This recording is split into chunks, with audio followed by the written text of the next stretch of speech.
There's a philosophical principle that states that essence cannot be revealed. The essence of a thing is unrevealable. Just thinking out loud, it's a fascinating topic. What is essence and what is revealed?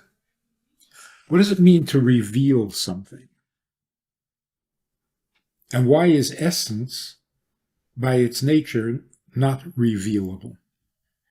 The old question about, are people hopelessly separated from each other so that there can be no real connection between two people?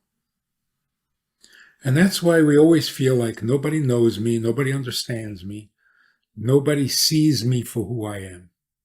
Is it possible? So let's explore this idea a little bit.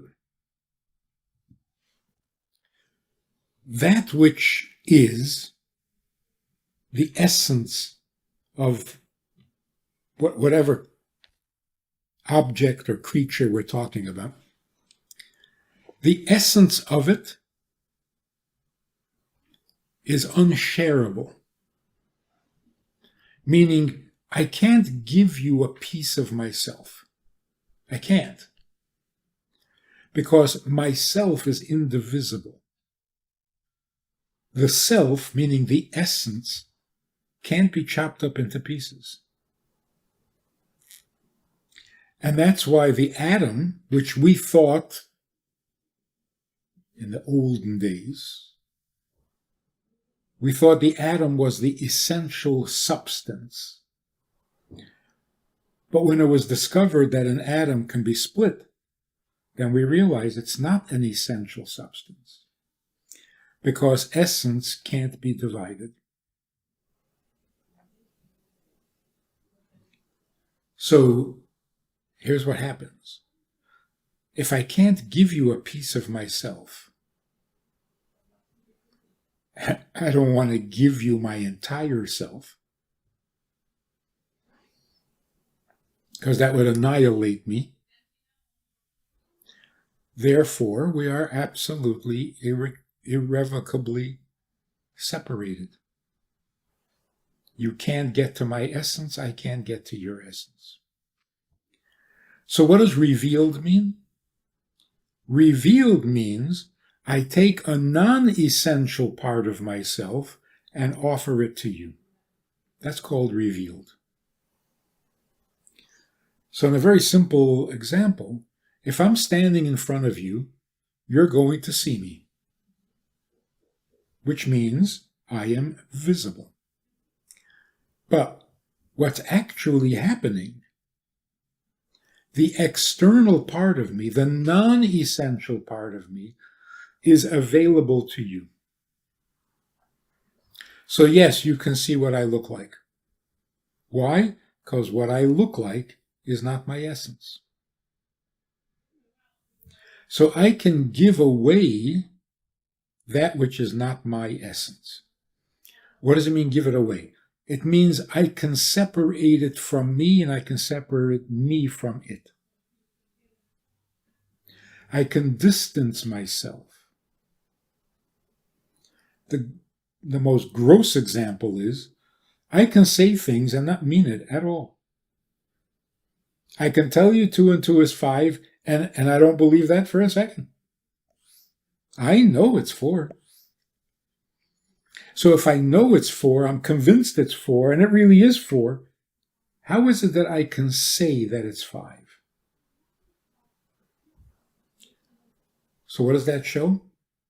What I say and what I am are not deeply connected. There's some connection, but not very deep. And that's why what I say doesn't have to be consistent with what I know, because it's non-essential speech. I can even know what I don't believe. I can know all about idols. I don't believe in idols. So what I know proves to be non-essential.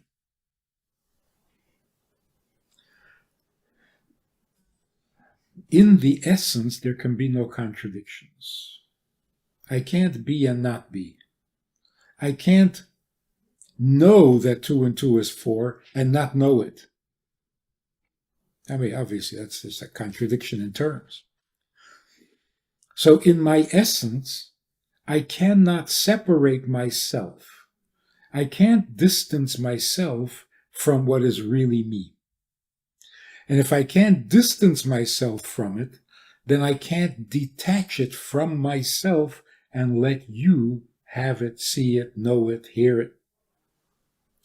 So what does it mean to reveal myself?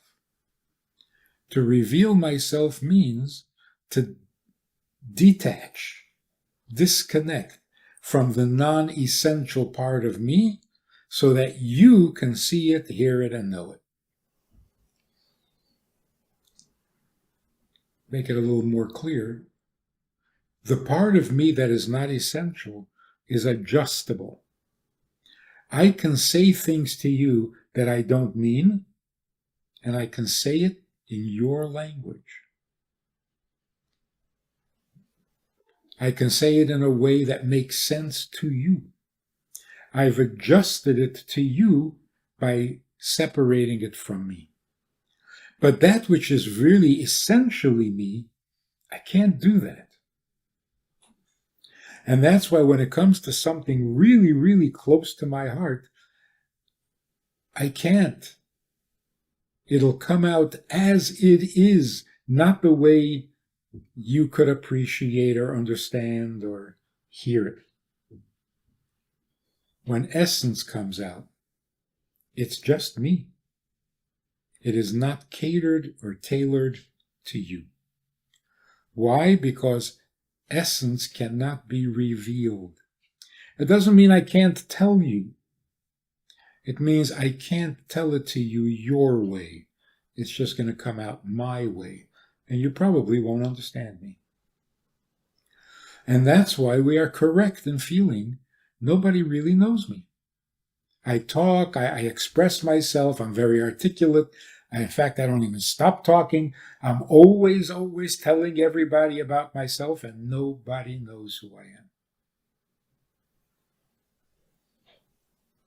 That's true. Because what I can say and people can hear is not the real me. When the real me comes out, either you won't like it, you won't understand it, you won't even hear it. You'll miss it altogether. Because it's not tailored to you. It's still me. That sounds a little sad. No one will ever know me. The essence of what I am can never be shared. So again, logically, yes, that's true. It's true. By definition, me remains me. And the only part of me that you can relate to is the part that I can distance myself from. So here's the sensitive reality in human relations. I can say something to you, and I have no intentions of appealing to you. I'm thinking out loud. I'm entertaining myself, even though it looks like I'm talking to you. But I'm not. I'm talking to myself. And I don't really care whether you agree with me, whether you hear me, whether you like what you hear. I don't care. Because it's not about you.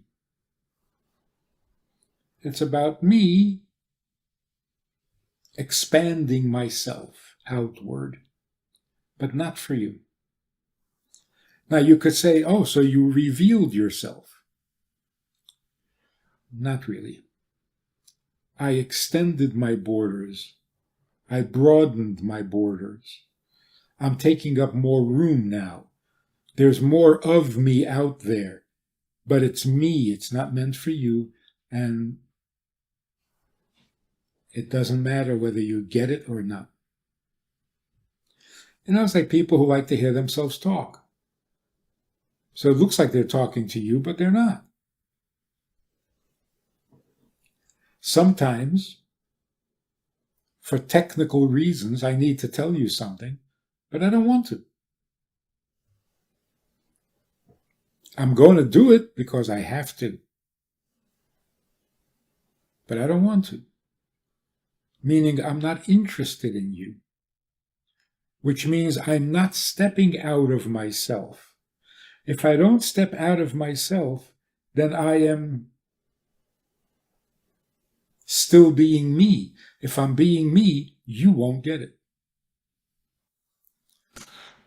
It sounds really philosophical and detached, but let's apply it to everyday life. How is it that a husband insists in the marriage counseling session? The husband insists that he loves his wife. The wife insists that she feels unloved. Somebody lying? Somebody out of touch with reality? Usually not. He loves her, and she is unloved. Why? Because his love for her is what the husband is feeling for himself. His love of her is for him. So he's right, he does love her. And she's right. She gets no love. Because the love that I experience for me does not detach from me and does not become available to her. Isn't that interesting? If I love loving you, you won't get the love. Because that love is intended for me. It never leaves me. So it never can become yours. Let's put it in a completely different context. In order for a package to be transferred from my possession to your possession, two things have to happen. It has to leave my room, my yard, my property, and it has to arrive at your property. They don't always come together. Like sometimes I send out a package, it's no longer in my possession, never reaches you. Got lost along the way. So was there a transfer? No, there wasn't. Nobody knows where the package is. Like a suitcase on an airline. It can also be the opposite. The package did arrive to you, but it never left me because you haven't paid for it yet. So it's still mine. It arrived in your possession, but it never left my possession. It's still mine until you pay. So something can arrive in your house, but it never left my house. In order for something to be transferred properly, it's a two-step process. It has to leave my property, it has to arrive at your property. That's just objects. Right? But the same is true with emotions. In order for you to receive my love, I have to let it go. I can't keep it in my possession and think that you got it. So if I feel love for you, I can mistakenly assume that you're feeling it, that you got it. But you didn't get it because I never let go.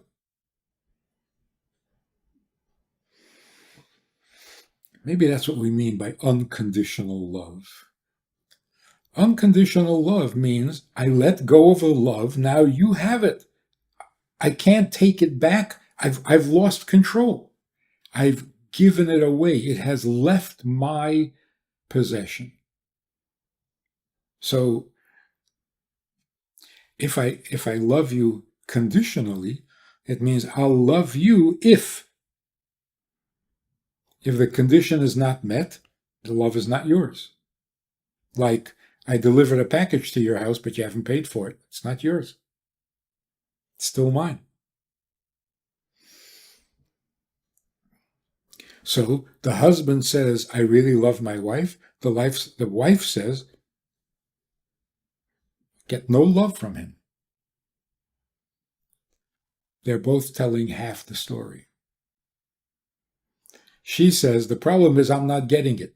The truth is, he's not letting it go.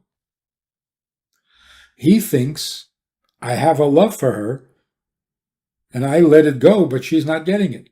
No, you haven't let go. So, getting back to what we were saying before, in order for you to see me, I have to let go of my image of what I look like. Now, I can do that. I can let go. Sometimes I don't like what I look like. I don't like it. I'm having a bad hair day, a bad beard day. So I don't like what I look like. So I detach from it. I don't care. It's not important. See, I can't do that with my essence. I can only do it with things that are non-essential. Non-essentials I can let go of. So my love is obviously not me because I can give it away. I can let it go. That's really revealing myself. Because if I don't let go, you don't really get it. If you don't really get it, I'm not revealed. I'm mysterious. I'm introverted. Everything I feel and think and experience stays within me. I think everybody can notice. Nobody does, because I never let it out. But I can let it out. It's not my essence. My essence, I can't. Even if I talk about it, I scream about it, nobody will hear it, nobody will see it. Because I'm talking to myself. Now here's what happens. Let's say I am kind to my children. Because I'm a kind person, I'm a generous person. And so I'm very nice and kind to my children. And I can't believe how ungrateful they are. Never a thank you, nothing. They're such ungrateful children. Or I can stop and think, am I doing something wrong? I am kind and generous, but I'm simply being me. I'm not kind for you. I'm kind to you, but that's me. When I'm kind to you, but I'm strictly being myself, then my kindness doesn't really leave me, and it doesn't really arrive to you. You'll see it. You'll benefit from it. I actually bought you a car. You got the car. You didn't get my kindness. Because my kindness I keep for me. I am kind because that's what I am. I'm not stepping out of myself for you. So I can be kind to you, but not for you. I can be loving of you, but not for you. I'm doing my own thing. My own thing can be kindness. My thing can be love. So I'm not letting go. So what happens is this. If I am kind to someone, but not for them, they don't get the kindness. They don't get it. Not surprising that they feel no gratitude. Of course, they'll say thank you for the car, because they got the car. They didn't get my kindness. I let go of the car. I never let go of my kindness. I'm kind because that's me, not because you deserve or you're important to me. No, kindness is important to me, so I do kindness. You happen to be available, so I do kindness to you, but not for you, for me. I like myself when I'm kind. I like myself when I'm loving. I love loving. And I love being kind. Or I love being disciplined. And so I will discipline you. You're not going to appreciate it. Why? I'm disciplining you, but not for you. Doing it for me, because I like a disciplined home. Children go to sleep on time, wake up on time, put their toys away, put their clothes out on. That's for me, not for you. So what happens is there's no gratitude. But worse than that, there's actually a resentment. Like a child, you give him an ice cream, and 10 minutes later he wants another one. Now you're thinking, another one? No, you already had an ice cream. The child is thinking, what do you mean no? You just gave me an ice cream, and now you're not going to give me an ice cream?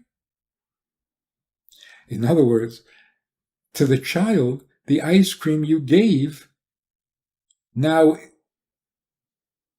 obligates you to give me another one. So not only am I not grateful for the first one, I'm using the first one to shoot you with. How dare you not give me an ice cream? 5 minutes ago you gave me an ice cream. So now you're indebted. So instead of gratitude, there's actually greed. If you give me one, you have to give me a second one. How did that happen? Why does that happen? It's because the first ice cream that I gave you was not for you. I gave you the ice cream to keep you happy and quiet so that I can ignore you. So not only don't you feel grateful, you will use that kindness against me. Oh, you think you're so kind for one ice cream? One ice cream is not kindness. One ice cream could be kindness if I meant it for you. And then there wouldn't be this demand for another one. Instead, there would be gratitude. So let's sum this up for my own clarity. To reveal means to separate something from yourself so that it can arrive and belong to someone else. That's what revealed means. When we say God revealed himself, what did he reveal? Well, superficially, instructions, words, commandments. He said, don't do that. Yeah, he revealed. On a deeper level, he revealed his opinion. God thinks murder is very wrong. I don't know why. It's so easy for him to create another human being. But he thinks it's wrong. How do I know? He said so. He revealed his opinion, not just words and instructions. If you want to go a little deeper, It was not just an opinion. That's what he really wants. He wants a world without murder. That is his will. So what did he reveal? His will. So now, do we know him? No. If he can reveal it, then it must not be him. So what does he really want? We'll never know. So it seems. Because essential does not reveal itself. So all revelation, all expression means, literally, I can squeeze it out of myself so that it's no longer me, it can become yours. That's a really effective teacher, by the way, a communicator. My thoughts, my awareness, my opinion, and my feelings. And all of a sudden, because I mentioned it to you, you're feeling what I felt. Now you're crying with me, or you're laughing with me. That means that I have successfully communicated.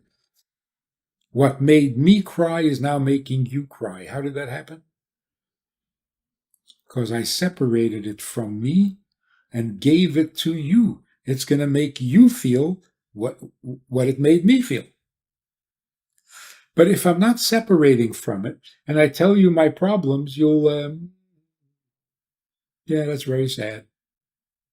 But it doesn't become your feeling because I didn't let go. So a good communicator is capable of the two steps. I can let it go and I can get it to you. That's actually the nature of speech. Speech, when I say something, it's out. I can't take it back. It's those words are no longer mine. The sound is no longer mine. It detached itself from me.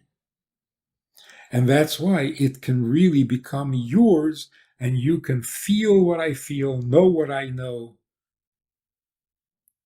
because it's not my essence.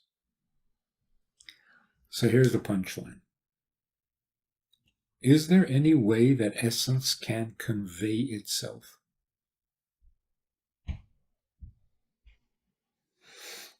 Are we forever doomed to be islands into ourselves and never really make contact with each other's essence? That hopefully is not true. So the Kabbalah and the Hasidus insights into God's communication takes us to that higher dimension. In the Torah, God makes himself, his entire essence, available to us. He gives himself away. How is that possible? Talking about God. And that's why the first word of the Ten Commandments, the Hebrew word, is made up of 4 letters that are the acronym for the 4 words, I give you my soul in writing. It's not just my opinion, it's not just my instructions, and it's not just my will. This is me.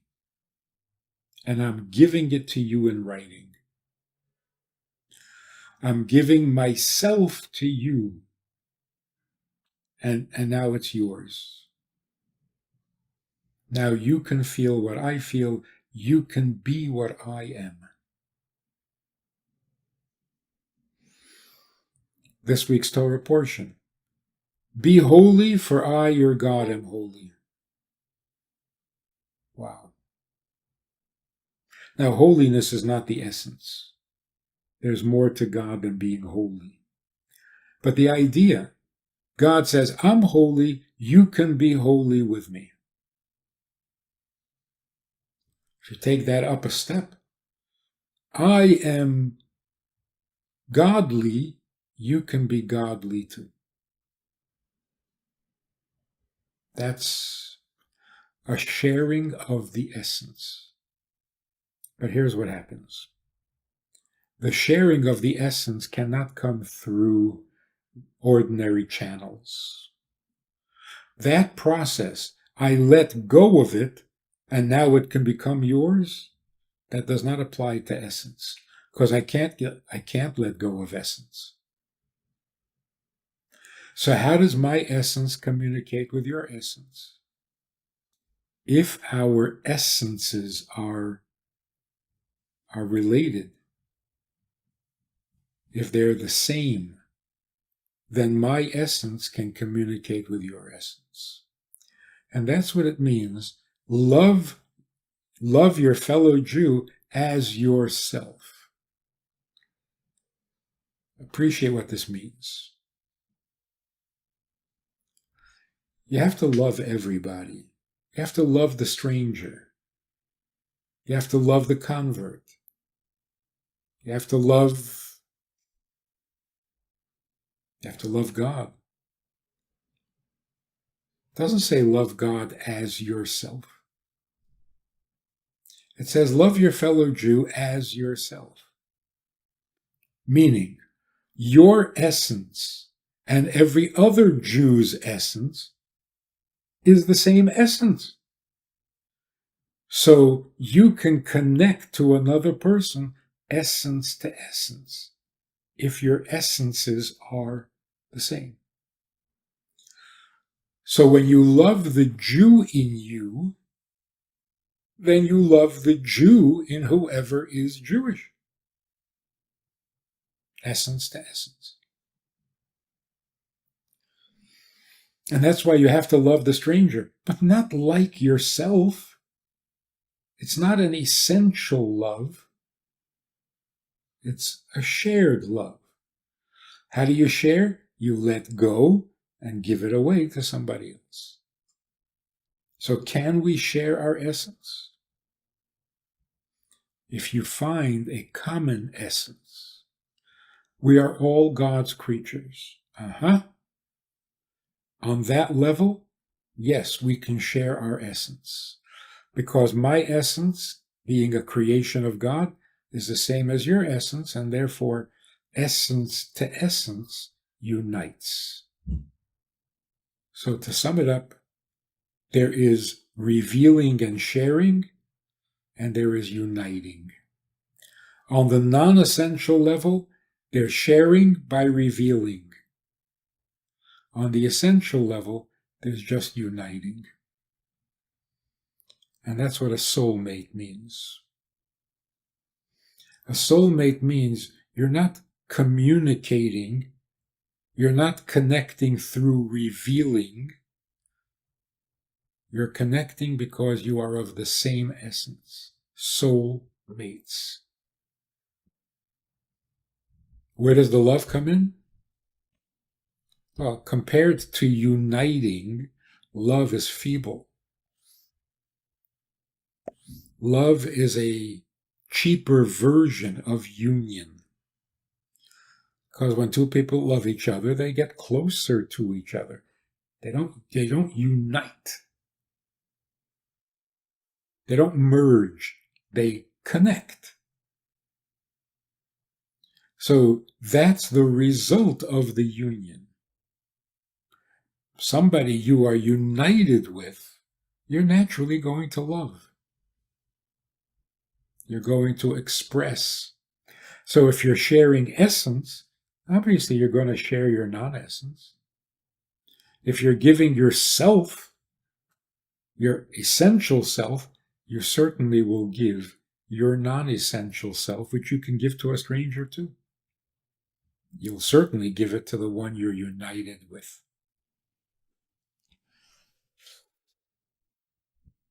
It's a fascinating subject, and we'll pursue it some more. There's a lot to it.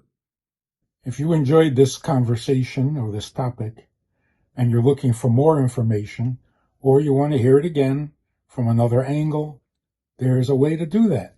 And that is in this book. It's all there. Order it from Amazon. You can read it, reread it, and share it.